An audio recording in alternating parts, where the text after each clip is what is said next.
is Chico Resch. You are listening to the Let's Go Devils podcast on the Primetime Radio Network.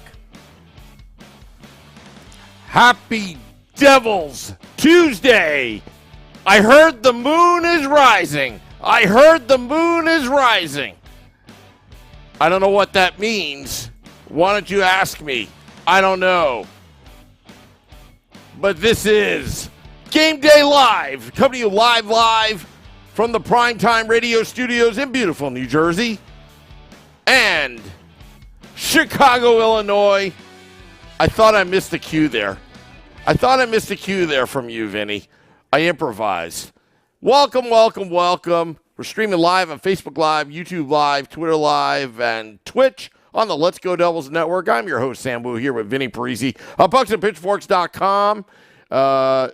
Before we begin, you may have noticed we've slapped a beta version tag on this fine programming called Game Day Live and Devils After Dark, which you'll find later tonight. Let me explain before we begin. You, the listeners, have been very gracious, giving us feedback, what's been going on. We know that we're aware because we've been getting texts and we've been getting direct messages about the audio issues at American Whiskey, all that. Just to let you know, we're on top of it. And we're going to be experimenting in the next 2 weeks with different equipment to rectify that problem. But rather than hide it from you guys and not let you guys know what's going on, there may be technical glitches along the way in the next 2 weeks as we're experimenting with new equipment. Because you guys want to hear Chico Resch. You want to hear Bruce Driver. You want to hear conversation at American Whiskey. We get it. But I figured, a little trick of mine, if you slap a beta version tag on it, everybody's forgiving. You are not wrong about that, Sam. Yeah. And you did a great job with the beta version tag. It looks delightful. It kind of looks similar to the nameplates we got for ourselves here on the channel. But yeah, it when it works, it works. When it doesn't, it doesn't. Hey, Yeah. The fans are the fans regardless, and we're all excited for one thing, and that's the Devils being on a 9-game winning streak for the first time since, what year did they say? 01 is the last time, or 03? It's been a long time. So I think it's probably 05-06 season. If everyone remembers that season, that's coming out of the lockout. Patrick Elias had Hep A, I believe, and it was all doom and gloom. And as soon as Elias came back to the turn of the new year into 2006, I believe the Devils went on a tear. Like, I remember around that time period, they went on a tear, and it was just like they couldn't be stopped. The egg line formed, I believe, around that time. Elias, Gianta, and Gomez. So going back through memory lane, but right now, if you read around the NHL media people, savor this moment, Devils fans, because this team has been a surprise, but not a surprise. Everybody's been waiting for this moment that the New Jersey Devils will be soon an elite team. Okay? They're not there yet. I'm not suggesting that. But it is a pleasant surprise that it's been expedited 12-3-0, and they're calling the Devils exciting. We've never heard that before because it's always doom and gloom, boring trap, defensive Devils, even though they led the league in offense back in 2001 season, 2001 season. And it kind of reminded me of the day the Devils won the Stanley Cup, Vinnie, in 2003. Going on WFAN, this is before podcasts, before blogs or internet that really was mainstream. You go on WFAN, New York's flagship station of New York sports, and for 24 hours, it was all praise of the New Jersey Devils. Even the great Joe Beningo of CCC Sports, the Devils, they have no fans. The Rangers, 94 Stanley Cup, Brian Noonan, down the Canyon of Heroes, blah, blah, blah, blah, blah. they talked about Lou Lamoriello, 3 cups in 9 years, how he was the greatest GM. And it's very rare to get this praise. I just want to tell you, Vinny, and I know I've been monopolizing the airtime. It was awesome. So enjoy it.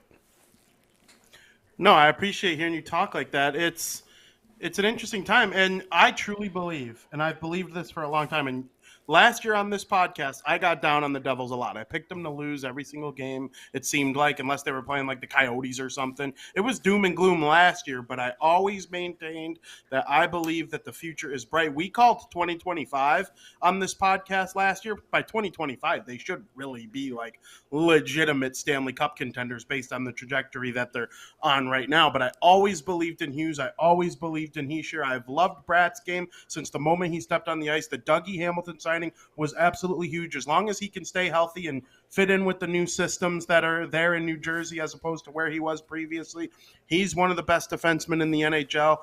If they can figure out good goaltending, making a trade for a guy like Siegenthaler has just been absolutely unreal. Him and Dougie Hamilton have been like the best defensive pair in the league, and they contribute plenty of offense. So it's just a great pair. Everything has been working out for them. And there's going to come a point where the national media starts to hate the Devils, I would think, in a different kind of way, though. Nobody likes seeing the same teams over and over again win a lot. It wouldn't surprise me if the Devils become one of those teams. I'm being dead serious here. Like, the Lightning built a bunch of stuff with the way that they have, having Hall of Famers at every position. And it's like, how are they going to be able to sustain this? Well, they have for so long. And now the Devils are looking like one of those teams that can have just all these great players all over the place. Dougie Hamilton is awesome. We know what Jack Hughes, Nico Hischier, they're growing this team into something that could be great for a long time. And like you said, enjoy what the national media is giving them right now, because it's not going to be all lovey-dovey when they're no longer the cute surprise team anymore. If they keep this up, and Jack Hughes and Nico Hischier lead them for a decade, the way Taves and Kane have led Chicago, Kopitar and Doughty led Los Angeles, Crosby and Malkin lead Pittsburgh. Eventually, they're not going to be the cute little story anymore. They're going to be the Devils, okay? We want to beat the Devils. They're going to have a target on their back everywhere they go. I agree with you. Enjoy it while you can. Yeah, because it's bound to start, okay? They're going to talk about Vinny, how the Devils tanked it for 10 years. The Devils are like the Oilers. So if the Devils get maybe to the second round, or they're always a perennial first-round playoff loser, they're going to make comparisons of the Edmonton Oilers, who had so many high first-round draft picks, top 3, let's say. Or let's say top 5, for argument's sake. So top 5 first-rounders where they've monopolized those spots for many years. So it should have happened. It's not earned. And blah, blah, blah, blah, blah, blah, blah. And the kids sell out their old building. They got no fans. Like the 2003 Stanley Cup Game 2. I went to the box office and got tickets. Like how normal Ranger fans would always, make that stuff up. Because if anybody was there, you would know there was a line to get tickets, and it was a lottery system, and you had to get a wristband. This is before apps and StubHub and all those other third-party sellers. They were called scalpers, like Scalper Pete, if anybody knew who he was. Then there was this old guy with a Jets shirt where we always, yelled at him. They were ripping us off, but we were paying for it. But the bottom line is those stories are untrue by the New York media. I'm going to tell you that right now. And right now, just enjoy it, because eventually you're going to see the Devils, hopefully, Winter Classic or outdoor game or featured all the time ad nauseum on Wednesday Night Hockey or whatever. Letting you know. It's going to happen. That has already slowly but surely started. Yeah. You might remember watching the skills competition last year. Yep. And Jack Hughes was one of the 3 most talked about players. I mean, it was him, Zegras, who wasn't even in the All-Star game. He was just at the skills competition. And then the hometown Vegas Golden Knights players. And, it's just been crazy what's happened with the Devils. They haven't gotten on national TV quite as much yet. I don't believe – have they played on TNT at all since they took over? They've played on ESPN at least once, but I don't know if they've played Wednesday Night Hockey on TNT at all yet, but that's coming. All those guys, they tweet about them. Liam McHugh, Paul Bissonnette, Anson Carter. Those guys tweet about the Devils quite a bit. They got some serious attention from what happened with the Brat Pack last game, with him coming out on the ice after the game and the chanting of "Sorry, Lindy," and they're really starting to be put on the map. So they have to keep winning. Yeah. They're not going to get the time of day if they don't keep winning. And, I'm not certain that they're going to win 12 out of every 15 games the rest of the season and be the greatest NHL team ever assembled in the regular season. But I think I saw the math earlier. If they go 500 on points percentage the rest of the way, they'll be at 96 points. This 9-game winning streak right here has made it where all they have to do is not completely suck the rest of the season, and they will make it to the postseason. It's honestly so weird to think about, but 9-game winning streak, that's 18 points in the bank in a span of 2 weeks. So that's just crazy what's gone on with this team so far. If they keep winning, I mean, if they're in a playoff spot on American Thanksgiving, they say you make the playoffs, 78% of the time? I think there's pros and cons to looking too much into that number. But, hey, American Thanksgiving is a week and a half away, and the Devils are not only in a playoff spot, they're clear of one by 10 points. Yeah, and look, it's not that they're in first place. It's how did they get to first place, okay? In years past, in the last 3 or 4 years, they would start out great, and then suddenly there would be a drop-off, like the 1929 stock market crash. It would crash and burn, right? A lot of the games that they won last season and whatever games that they won the previous, since Jack Hughes' rookie season, has always been a little bit lucky to come back, come from behind victories, okay? Number one, this team has already shown us that when adversity happens, they stop the bleeding almost immediately. They went 0-2, on the verge of going 0-3, and I keep on beating a dead horse about it, but it really impressed me how the team got pissed off. They got character players. They got Miles Wood back, pissed off. They have Holla. They had Palat. And I still believe Palat is running, this team through. He's a shadow player where he's giving everybody advice as he's rehabbing. And then, they have decent goaltending right now. Even their emergency basis goaltenders are, from the AHL are filling in very nicely. So, with that said, you're talking about numbers 500 the rest of the way. What I'm talking about is this team has already shown me that if there will inevitably be a slump somewhere along the line, but it's going to be more of a blip on the radar screen than a 13-game losing streak. I'm not seeing it right now. I'm not seeing anything. Maybe against the Ducks early in the season I saw it, but right now it's like. And all you Devils fans on social media right now, they're chiming in. Like, when the Devils are down in the second period or to start the third period, you're not down on yourself right now. You feel like they're going to come back and do something, win or lose. They're going to fight. And even when they lost and they were 0-2, they outplayed the heck out of the Philadelphia Flyers and the Detroit Red Wings. And Blackwood and Vanacek were awful. Yeah. And that's the main reason they lost. And then they come into this game against the Anaheim Ducks, and they go down 2-0.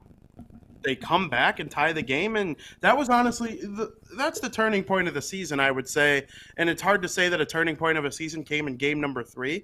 But, even he got on the board in that game by collecting an assist. And then he scored to tie the game. And he's been their best player. He's been better than Jack Hughes in it. It's really not particularly close at this point. And that's not even saying anything bad about Jack Hughes. He's got 15 points in 15 games. He's been amazing.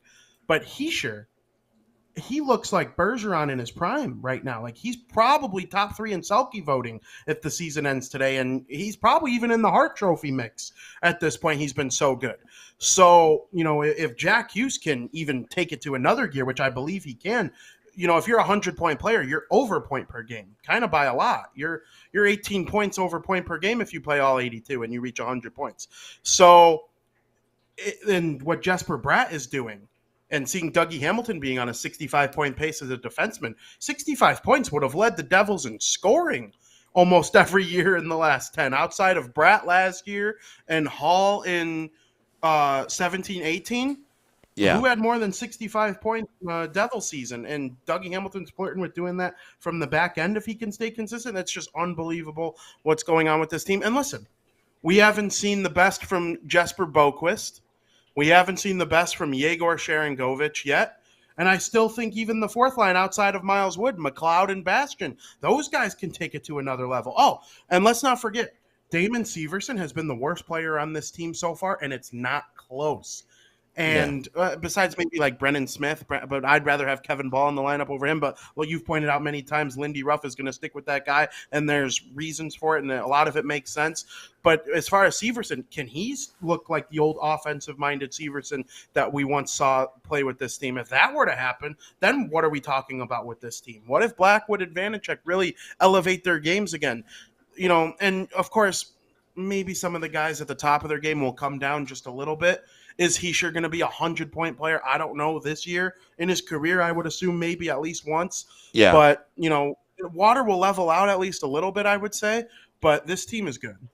Yeah. And, I'll tell you, Montreal Canadiens, all the hype last NHL draft, Canadiens having the first overall pick, Devils second overall. There's going to be a debate there, just like the debate with, Hughes and Kapokako and Nico Hischier and Makar and the rest of that 2017 class. But, right now, the Canadiens are rebuilding. The Devils going in should be, they should beat the Canadiens. But they're on foreign ice. They're at the Bell Center. Vinnie, how do you think this game going to go? Did they announce the starting lineups yet? The starting lineups are out. We know Vanacek is going to go in net. The Montreal Canadiens they're kind of like, there are a couple teams in the West that are off to greats. There are teams in every conference, every division that are off to a great start. The Blackhawks were hot to begin. The Flyers were hot to begin. Even the Coyotes were in a playoff spot, I think, until the Devils beat them on Saturday. Like, there are some teams off to a good spot. The Habs are one of those teams.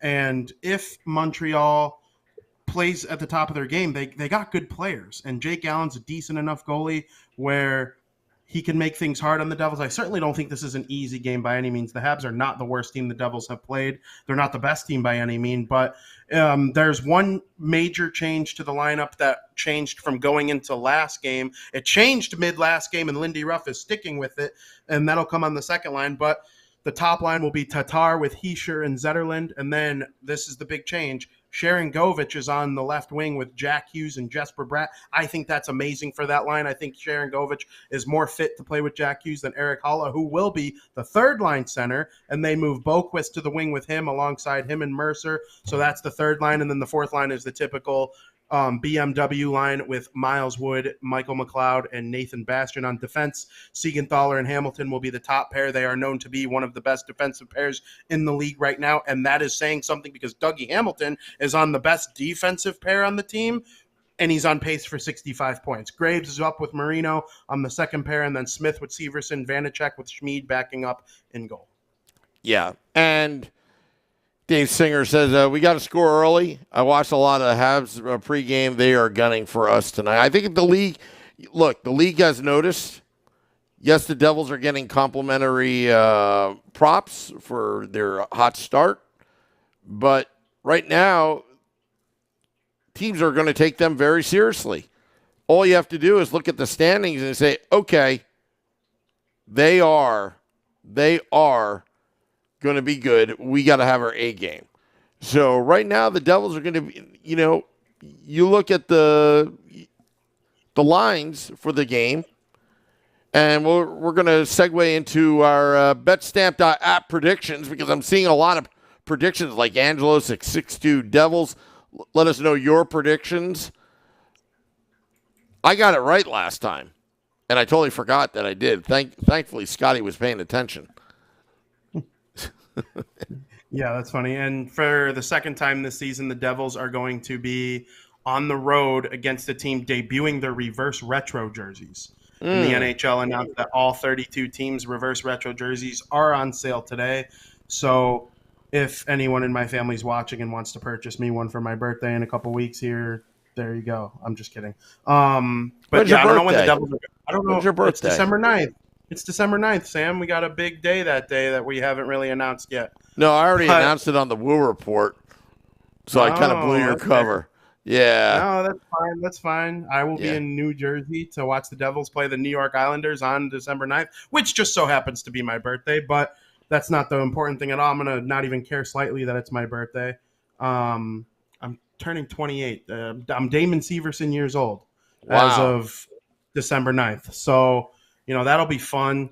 But, yeah, the reverse retro jerseys, they're cool. I don't know when the Devils are going to wear theirs. I've been under the assumption that for that game against the Islanders, they're going to be wearing the black jersey because they haven't not worn it on a Friday night home game at any point this season so far. Every Friday home game has been the jersey. So that's what I'm going in thinking we're going to see. But the Habs, they're rocking these. They're powder blue, and they look good. So if they look good, they're going to play good, but I still think the Devils are going to win. I went on the BetStamp app and found that my favorite prices via the DraftKings Sportsbook, where I found them at -190 to win, and I will choose the final score of 5-3 Devils. Wow. Vinnie chooses 5-3 Devils. Me? I swear to you, I put in my picks before you, Vinny, because I usually have to chase you for your picks before we make the graphics, right? But I'm picking the bet points bet, -196. Devils win 5-3. Wow. Aren't we exciting? So, if it's 5-3... on December 9th, we take 5 shots and have 3 beers together. All right. At American Whiskey? Yeah. And we'll make Nick Villano pay for it. Yeah, that's all that matters. And that's our BetStamp.app approval. Both of us are predicting the Devils will win. Vinny's going to bet with DraftKings. I'm going to bet with PointsBet. And when the Devils win, we're all rich and winners. Thank you to BetStamp.app for letting us know which sports books to bet tonight. All right, Vinny. We're almost to game time. Any last words before we go? Yeah, on the last show I appeared on right before leaving for the wedding that I went to over the weekend, I predicted that McAvoy would score his first goal of the season for the Boston Bruins. I told everybody to make that bet. The Devils are going to win 5-3, but Uri Slafkovsky is going to score a goal against the New Jersey Devils. That's my prediction. It always happens. It never fails. Anyone that's connected to the Devils in any way, when they can score, they will score. He will be one of Montreal's 3 goal scorers tonight. Wow. Big words. I got to get to my sports book. The BetStamp.app. All right. Devils After Dark after the game. Scotty at SiriusXM, Liquid Metal, and I will recap the game that was. Get your rapid reactions. We're already seeing a lot of people reacting. Subscribe to our YouTube channel. YouTube.com/@Let'sGoDevils. Please do it now. Till next time, let's go Devils.